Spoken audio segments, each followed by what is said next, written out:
Bien sûr, de crypto, les infos crypto pour ceux qui n'ont pas le temps, ça se complique pour le Bitcoin et les cryptos. Les gars, je sais que vous voyez du vert, mais on va parler de ça ce matin et avec pas mal de petits indicateurs quand même hein, qui sont importants de regarder.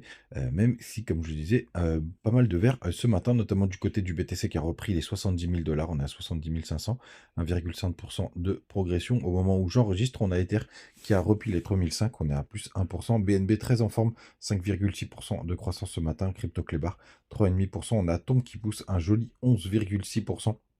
La petite crypto dans l'ombre qui est repassée tranquillement devant ADA, enfin qui est passé devant ADA d'ailleurs, c'est pas repassé.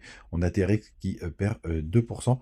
On a Uni qui perd 16,6% après s'être fait attaquer par la SEC hier, hein, qui a Uniswap dans le viseur pour le coup. Donc grosse correction pour Uni suite à cette attaque. On a STX qui perd 3,5%. On a TAO qui repère tout ce qu'il a pris hier, on est à moins 9%. On a WIF qui prend un joli 6% ce matin, pareil pour VET, enfin, qui prend à peu près 5%, et Theta dans le bas du top 50 qui prend un joli 7,6%. Les gars, du côté du daily, du BTC, c'est du grand n'importe quoi, ça monte, ça descend.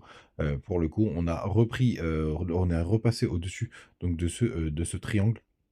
Pour le coup, on l'a cassé à la hausse pour finalement tout simplement réintégrer. Alors attendez, je vois qu'il n'est pas non plus hyper bien ajusté juste là. Hop, on va le faire en direct live ensemble. Ce sera un petit peu plus propre. Donc on l'a repris. Est-ce que ça peut être un pullback sur le haut du triangle? Bien entendu que c'est possible. Mais vous voyez, on n'a pas fait de nouveau plus haut. Même si on garde la tendance, puisqu'on fait des blas de plus en plus haut. Mais par contre, on ne refait pas des hauts de plus en plus haut là sur cette petite tendance. On va passer en 4 heures pour que vous voyez bien. Vous voyez, on a essayé de se reprendre sur l'ancienne ATH, pour le coup, qui est une zone de travail hein, qui fait très très bien son effet. Mais pour l'instant, on n'a pas réussi à faire un nouveau plus haut. Pour conserver une tendance haussière, il faudrait aller chercher les 72 800 $. On va voir bien évidemment ce que ça va donner et si on y arrive. En tout cas, on a pas mal de petits supports en 4 heures grâce au système Ichimoku. On va voir ce que ça va donner. On va regarder en daily ce que ça donne. Hop, du Ichimoku, tout est très bas. Donc rien de très intéressant. Après, les gars, je vous le redis, c'est quand même, ce serait quand même bien qu'on ait un mois d'avril qui clôture dans le rouge hein, pour essayer de faire revenir les indicateurs à un peu moins de surchauffe, hein.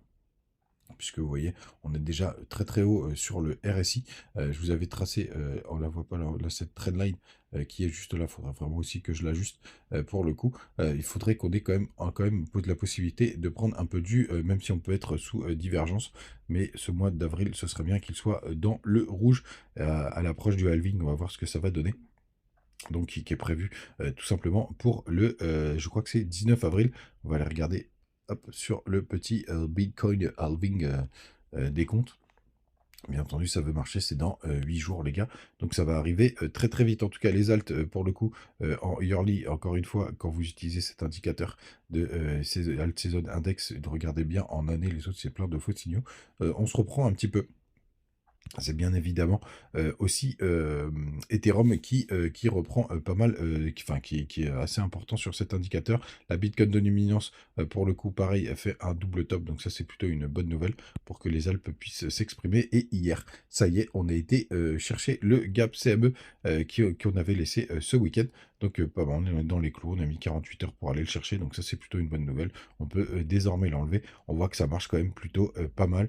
Après, ce qui est le plus dur à définir, c'est le temps d'y arriver. Et entre-temps, on peut avoir pas mal de faux signaux. Les autres indicateurs importants, les gars, n'oubliez pas, on est toujours sous le croisement des moyennes mobiles du MACD pardon, en 3 jours. Et vous le savez, pour le coup, pour moi c'est une news très bearish. Vous voyez d'ailleurs que les volumes sont descendants du côté de l'histogramme de MACD. Pareil, on descend, même si on a fait un nouveau plus haut et qu'on est venu chercher de gratter la liquidité qu'il y avait juste ici. On pourrait faire un M-top un peu dégueulasse.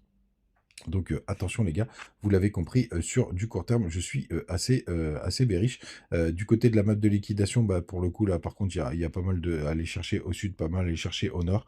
Ce joli rebond pour moi est suffisant pour faire un peu de mal à gauche à droite, mais je reste quand même assez pessimiste Et en plus, j'ai quand même un biais parce que je pense que ce serait vraiment bon, qu'on monte pas trop vite, trop fort, trop haut, pour ces, derniers jours. En tout cas, les fundings, sont repassés, positifs, enfin, ils étaient déjà positifs, mais ils ont repassé la barre symbolique des 0,02. On va voir ce que ça va donner. S'il y a besoin d'avoir un gros, nettoyage, faites attention à ceux qui sont sur ATA, les fundings sont hyper élevés. Donc on va voir aussi, ce que ça va, donner, sinon des foodings, hyper négatifs. Il y en a pas, des masses. Les gars, n'hésitez pas à nous rejoindre du côté du Telegram. Vous avez, les bonus du côté de BitGet, Mexer et BingX. Vous avez tout, en, commentaire et le petit Twitter où je partage les news, en direct live, notamment, hier si ça veut bien, s'afficher. Bon, ça déconne un peu ce matin, je vais vous partager la clôture du gap CME. Aussi, ce qui me rend un petit peu bearish, c'est que vous voyez, je vous parlais de cette trendline qui était en train de se former du côté du dollar, et vous voyez, elle a fait office de support et on rebondit, on a repris les 105 points. Donc ça, c'est plutôt une mauvaise nouvelle, hein. De toute façon, la gueule du dollar, elle est plutôt haussière. Alors moi, j'aime bien quand ça crée des bas comme ça, des points bas comme ça, parce qu'on peut, en général, on va aller chercher les stops, mais par contre, la tendance, elle peut être très longue avant qu'on aille les chercher.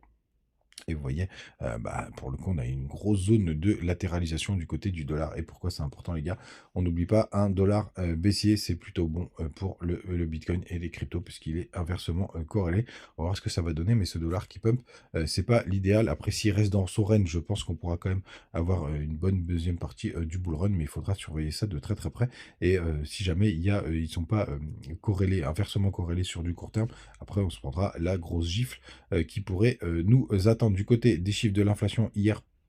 Donc du coup, on était au-dessus des prévisions, pour vous voyez juste ici. Alors sur ces deux premiers indicateurs, on était dans les clous, parce que pour le coup... Ah non, pardon, je vous dis une bêtise. Previous, c'était les derniers, donc on est bien au-dessus de ce qui était prévu. Donc les chiffres de l'inflation, évidemment, ça a un impact sur les taux d'intérêt. Mais très rapidement, je vous raconterai ce qui se passe du côté des taux d'intérêt, notamment du pivot de la Fed, parce que j'entends tellement de conneries que je voulais vous rentrer dans les détails. Donc on regardera ça dans une prochaine vidéo. Mais en tout cas, sur du court terme, on était en dessous de ce qui était, on est bien au-dessus de ce qui était attendu. Donc ça, c'est plutôt une mauvaise nouvelle. Les gars, vous savez tout, passez une très très bonne journée. Vous avez toujours les petits liens en commentaire et description. Et on se retrouve demain. Ciao.